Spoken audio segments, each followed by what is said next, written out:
റബ്ബിന്റെ കാരുണ്യം, അള്ളാന്റെ കാരുണ്യം അതവൻ പറയുകയാണ്.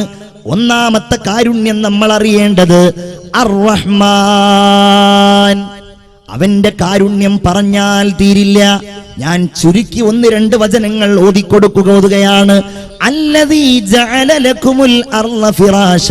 അവൻ ഭൂമി നിങ്ങൾക്ക് വിരിപ്പാക്കി മാറ്റി തന്നവനാണ്. നമുക്ക് കിടക്കാൻ, നമുക്ക് ഇരിക്കാൻ, നമുക്ക് സഞ്ചരിക്കാൻ. വസ്സമാഅ ബിനാഅ വഅൻസല മിനസ്സമാഇ മാഅ. ആകാശത്ത് നിങ്ങൾക്കുള്ള ഒരു മേൽക്കൂരയാക്കി അവൻ നിങ്ങൾക്കാവശ്യമായ വെള്ളം മുഴുവൻ വാനലോകത്ത് നിന്ന് ഇറക്കി തന്നവനാണ്, വർഷിപ്പിച്ചു തന്നവനാണ്. അല്ലേ?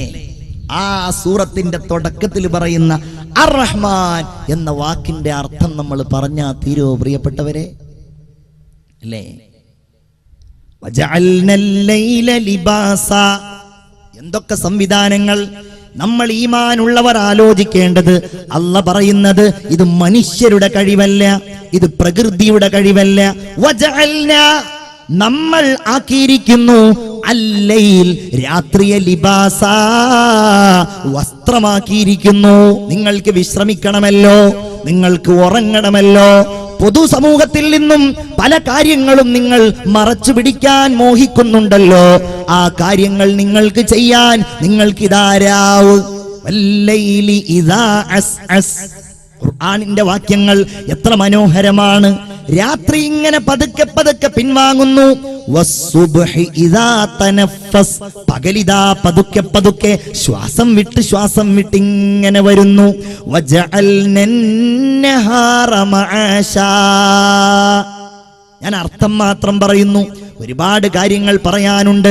ഇത് പറഞ്ഞില്ലെങ്കിൽ റബ്ബിനെ കുറിച്ച് ചിന്തിക്കുന്ന വചനങ്ങളും ആയത്തുകളും ഇപ്പോഴെങ്കിലും നമ്മൾ ഓർത്തില്ലെങ്കിൽ ഇതൊന്നും ഓർക്കാനും പറയാനും നമുക്ക് അവസരം കിട്ടുമോ എന്ന് തോന്നുന്നത് കൊണ്ടാണ് ഞാൻ ഈ സംസാരത്തിൽ ഈ വാക്യങ്ങൾ ഉൾപ്പെടുത്തുന്നത്.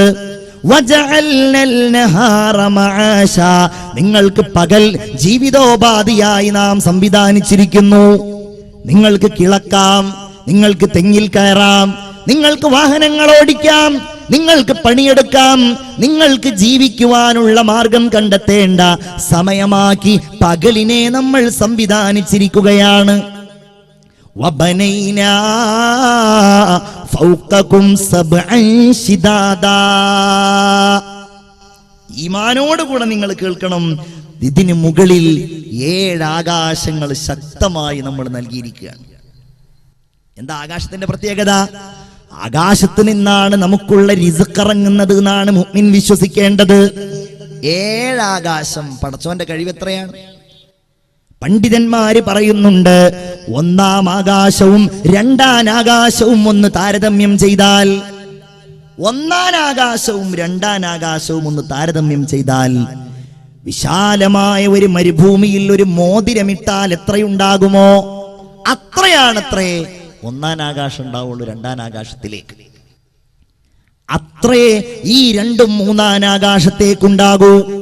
6 ആകാശങ്ങളും ചുരുട്ടിക്കൂട്ടി 7-ാം ആകാശത്തേക്ക് നോക്കിയാലോ അതും വലിയ ഒരു മരുഭൂമിയിൽ ഒരു ചെറിയ മോതിരത്തിന് സമാനമേ ഉണ്ടാകൂ. അല്ലാ, നിന്റെ കഴിവെത്രയാണ്! ലോകം അവസാനിക്കുന്ന ഘട്ടത്തില് ആ അല്ലാഹുവല്ലേ മത്വിയാ. ഈ കൈകളില്, അല്ലാഹുവിന്റെ കരങ്ങളില് അതിന്റെ ശക്തി എത്രയാണ്, അതിന്റെ കഴിവെത്രയാണ് അല്ലാഹുവേ നിനക്കല്ലാതെ അറിയില്ല. ഖുർആൻ പറയുകയാണ്, അല്ലാഹു ചുരുട്ടിപ്പിടിക്കുമെന്നാണ് ആകാശങ്ങളെ, ഭൂമികളെ എന്നല്ല, അവന്റെ സൃഷ്ടിലോകത്തെ മുഴുവൻ അല്ലാഹുവേ നീയാണല്ലോ ചുരുട്ടിപ്പിടിക്കുന്നത്. എന്നിട്ടവൻ ചോദിക്കുന്നത് ലിമനിൽ മുൽക്കുൽ യൗം. പറയുക, ഇന്നത്തെ അധികാരം ആർക്കാണ്? ലില്ലാഹിൽ വാഹിദിൽ ഖഹാർ. അന്നായിരിക്കും എല്ലാവരും സമ്മതിക്കുക അല്ലാഹുവിന്റെ അധീശത്വത്തെ കുറിച്ച്, അവന്റെ കഴിവിനെ കുറിച്ച്. തീർന്നില്ല.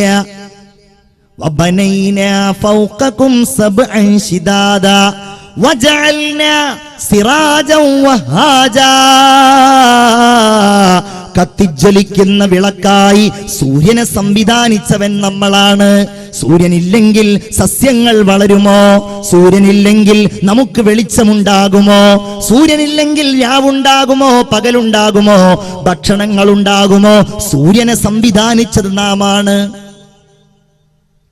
وأنزلنا من المعصرات ماء ثجاجا لنخرج به حبا ونباتا. ഖുർആനിനെ സ്നേഹിക്കുന്നവരെ, നിങ്ങൾ ഈ വചനങ്ങളിലേക്ക് ശ്രദ്ധിക്കുക. അമ്മയാണ് സൂറത്ത് അമ്മ. വഅൻസൽനാ, നാം ഇറക്കിയിരിക്കുന്നു. മിനൽ മുഅ്സിറാത്തി, മിനൽ മുഅ്സിറാത്തി, കെട്ടി നിർത്തിയിരിക്കുന്ന മേഘക്കൂട്ടങ്ങളിൽ നിന്ന് നാം ഇറക്കിയിരിക്കുന്നു.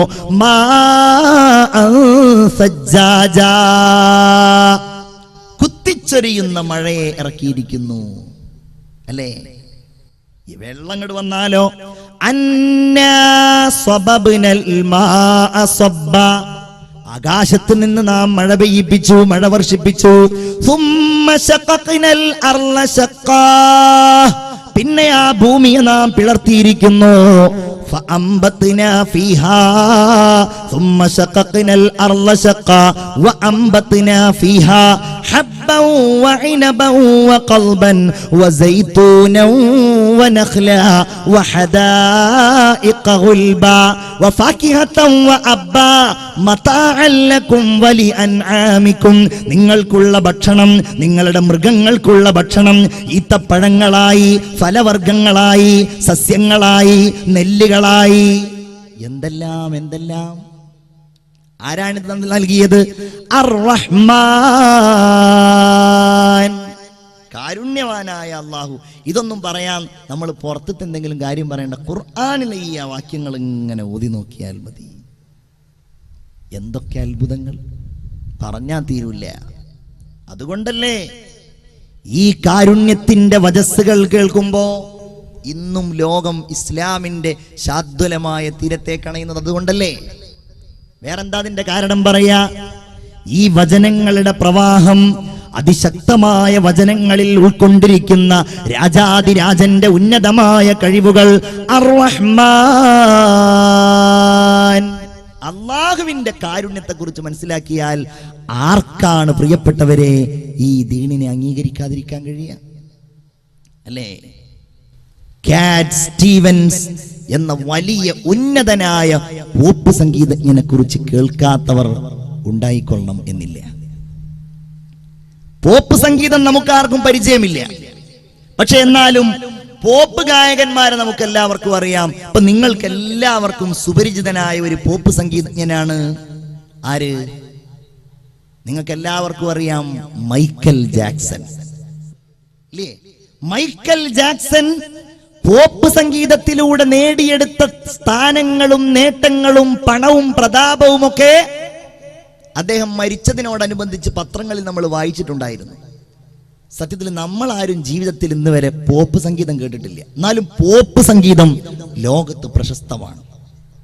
ഞാൻ പറയുന്നത് പാശ്ചാത്യ ലോകത്ത് പോപ്പ് സംഗീതജ്ഞന്മാരെന്ന് പറഞ്ഞാൽ അവിടെ വലിയ ആരാധനാപാത്രങ്ങളാണ്.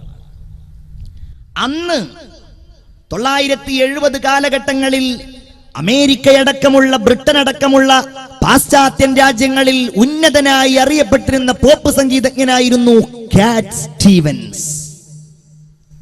ഇദ്ദേഹത്തിന്റെ ജീവചരിത്രം നിങ്ങൾക്ക് വേണമെങ്കിൽ ഒന്ന് മൊബൈൽ ഫോണിൽ നെറ്റുള്ള ആളുകൾ ഉണ്ടാവുമല്ലോ, കാറ്റ് സ്റ്റീവൻസ് എന്ന് അതിൽ നിങ്ങൾ ടൈപ്പ് ചെയ്താൽ ഞാൻ ഇനി പറയാൻ പോകുന്ന കാര്യങ്ങൾ നിങ്ങൾക്കതിൽ കാണാൻ കഴിയും. അദ്ദേഹം തന്നെ പറയുന്ന കാര്യങ്ങളാണ്. 978 അദ്ദേഹം മൊറോക്കോ സന്ദർശിക്കാൻ വേണ്ടി പോവുകയാണ്. മുസ്ലിം രാജ്യമായ മൊറോക്കോ. മൊറോക്കോയുടെ തെരുവോരത്തിലൂടെ കാറ്റ് സ്റ്റീവൻസ് ഇങ്ങനെ നടന്നു പോകുമ്പോഴാണ് പെട്ടെന്നാണ് പള്ളിയിൽ നിന്ന്, പരിസരങ്ങളിൽ നിന്ന് അല്ലാഹു അക്ബർ അല്ലാഹു അക്ബർ ബാങ്ക് കേൾക്കുന്നത്. അല്ലാഹു വലിയവനാണ്, അല്ലാഹു ഏറ്റവും വലിയവനാണ്. കാറ്റ് സ്റ്റീവൻസ് ചോദിച്ചു, വാട്ട് ഈസ് ദിസ് മ്യൂസിക്? ഇതെന്താണ് ഇങ്ങനെ ഒരു മ്യൂസിക്, ഞാൻ കേട്ടിട്ടില്ലല്ലോ. കൂടെയുള്ള ആളുകൾ പറഞ്ഞു കൊടുത്തു, this is the music of God, ഇത് ദൈവത്തിന്റെ സംഗീതമാണ്. ഇദ്ദേഹം പറയുന്നു, ദൈവത്തിന്റെ സംഗീതമോ? ഒരുപാട് മ്യൂസിക്കുകളെ പറ്റി ഞാൻ കേട്ടിട്ടുണ്ട്. I have heard about many musics, ഒരുപാട് മ്യൂസിക്കുകളെ കുറിച്ച് ഞാൻ കേട്ടിട്ടുണ്ട്. പക്ഷെ ആദ്യമായിട്ടാണ് മ്യൂസിക് ഓഫ് ഗോഡിനെ കുറിച്ച് ഞാൻ കേൾക്കുന്നത്. അദ്ദേഹം പറയുന്നുണ്ട്, മ്യൂസിക് ഫോർ ഫെയിം, പ്രശസ്തിക്ക് വേണ്ടിയുള്ള സംഗീതം. മ്യൂസിക് ഫോർ മണി, പണത്തിന് വേണ്ടിയുള്ള സംഗീതം. മ്യൂസിക് ഫോർ പവർ, ഇതൊക്കെ കേട്ടിട്ടുണ്ട്. അധികാരത്തിന് വേണ്ടിയുള്ള സംഗീതം. സംഗീതത്തിന്റെ പല വഴികളും എനിക്കറിയാം. ദൈവത്തിനുമുണ്ടോ ഒരു സംഗീതം? അത് മനസ്സിൽ കുറിച്ചിട്ടു ഇദ്ദേഹം. പിന്നീട് ഇദ്ദേഹം നാട്ടിലേക്ക് വരികയാണ്. അദ്ദേഹം പറയുന്നു, ഒരിക്കൽ ഞാനിങ്ങനെ എന്റെ ഹോളി ആഘോഷിക്കുന്നതിനിടയിൽ ഞാനിങ്ങനെ കടൽ തീരത്ത് കുളിച്ചുകൊണ്ടിരിക്കുകയാണ്. മെൽബോ കടൽ തീരത്ത് ഞാൻ കുളിച്ചുകൊണ്ടിരിക്കുമ്പോ പെട്ടെന്നാണ് എന്നെ ഒരു തിരമാല ഇങ്ങനെ തള്ളി തള്ളി തള്ളി ഇങ്ങനെ കടലിന്റെ ആഴിയിലേക്ക്, അഗാധതയിലേക്ക് കൊണ്ടുപോകുന്നത്. ഞാൻ മരണത്തെ മുന്നിൽ കണ്ടു. മുന്നിൽ കണ്ടപ്പോ ഞാൻ വിളിച്ചു, ഓ മൈ ഗോഡ്, എന്റെ ദൈവമേ, ഇഫ് യു സേവ് മീ, എന്നെ നീ രക്ഷപ്പെടുത്തുകയാണെങ്കിൽ I will live for you, I will work for you, ഞാൻ നിനക്ക് വേണ്ടി ജീവിക്കാം ദൈവമേ, ഞാൻ നിനക്ക് വേണ്ടി പണിയെടുക്കാം ദൈവമേ. അദ്ദേഹം പറയുന്നു, ഞാൻ അറിയാത്ത ഏതോ ഒരു തിരമാല എന്നെ ഇങ്ങനെ തള്ളി തള്ളി തള്ളി കരയിലേക്ക് കൊണ്ടു. ഞാൻ അത്ഭുതപ്പെട്ടു. പിന്നെ എന്റെ അന്വേഷണം ദൈവത്തെയായിരുന്നു. എവിടെയാണ് ഞാൻ അന്വേഷിക്കേണ്ടത്? പലയിടങ്ങളിലും ഞാൻ പോയി. ഇത് സത്യസന്ധമായി അദ്ദേഹം രേഖപ്പെടുത്തിയ കാര്യമാണ്. അദ്ദേഹം പറയുന്നു, ഞാൻ ക്രൈസ്തവ മതത്തെക്കുറിച്ച് പഠിച്ചു, ഞാൻ ജൂത മതത്തെക്കുറിച്ച് പഠിച്ചു, ഞാൻ ബുദ്ധിസത്തെക്കുറിച്ച് പഠിച്ചു. അങ്ങനെ ഇരിക്കുമ്പോഴാണ് ഇസ്രായേൽ കടൽ സന്ദർശനം കഴിഞ്ഞ് എന്റെ ഒരു സഹോദരൻ തിരിച്ചു വരുന്നത്. അവൻ എനിക്ക് വിശുദ്ധ ഖുർആനിന്റെ ഒരു കോപ്പി കൊണ്ടു തന്നു. ഞാനത് വായിച്ചു. ഞാനത് എന്റെ ഒരു മുസ്ലിം സുഹൃത്തിനെ ഉപയോഗിച്ച് പഠിച്ചു. അലിഫ് ലാം റാ തിൽക ആയാതുൽ കിതാബിൽ മുബീൻ ഇന്നാ അൻസൽനാഹു ഖുർആനൻ അറബിയ്യൻ ലഅല്ലകും തഅഖിലൂൻ നഹ്നു നഖുസ്സു അലൈക അഹ്സനൽ ഖസസ് ബിമാ ഔഹൈനാ ഇലൈക ഹാദൽ ഖുർആൻ വഇൻ കുൻത മിൻ ഖബ്ലിഹി ലമിനൽ ഗാഫിലീൻ. സൂറത്ത് യൂസുഫ്. وإذ قال يوسف لأبي يا أبتي إني رأيت 11 كوكبا والشمس والقمر رأيتهم لي ساجدين. ഞാൻ പഠിച്ചു, ഞാൻ അറിഞ്ഞു, ഞാൻ മനസ്സിലാക്കി. ലാ ഇലാഹ ഇല്ലല്ലാഹ്. ആ വചനപ്രവാഹത്തിൽ, ആ മാസ്മരികമായ ഖുർആനിന്റെ ശക്തിയിൽ റബ്ബിനെ കുറിച്ച് പറയുന്ന, അള്ളാഹുവിന്റെ ഉന്നതമായ ദർശനങ്ങളെ പറയുന്ന ഈ വചനങ്ങളിൽ കാറ്റ് സ്റ്റീവൻസ് മുസ്ലിമായി. നിങ്ങൾക്കറിയുമോ, ഇന്നും ലോകത്തറിയപ്പെടുന്ന ഇസ്ലാമിക പ്രബോധന പ്രവർത്തന രംഗങ്ങളിൽ ലോകാടിസ്ഥാനത്തിൽ അറിയപ്പെടുന്ന മഹാപണ്ഡിതൻ ഷെയ്ഖ് യൂസുഫുൽ ഇസ്ലാം എന്ന പേര് സ്വീകരിച്ചുകൊണ്ട് അദ്ദേഹം ഇന്നും ലോകത്തറിയപ്പെടുന്നുണ്ട്. നിങ്ങൾ ഇന്റർനെറ്റിൽ സെർച്ച് ചെയ്താൽ, നിങ്ങൾ യൂട്യൂബിൽ അന്വേഷിച്ചാൽ ഷെയ്ഖ് യൂസുഫുൽ ഇസ്ലാമിന്റെ ബുർദ നിങ്ങൾക്ക് കേൾക്കാൻ കഴിയും. യൂസുഫുൽ ഇസ്ലാമിന്റെ ത്വലഅൽ ബദ്ർ നിങ്ങൾക്ക് കേൾക്കാൻ കഴിയും. യൂസുഫുൽ ഇസ്ലാമിന്റെ ഖുർആൻ പാരായണം നിങ്ങൾക്ക് കേൾക്കാൻ കഴിയും.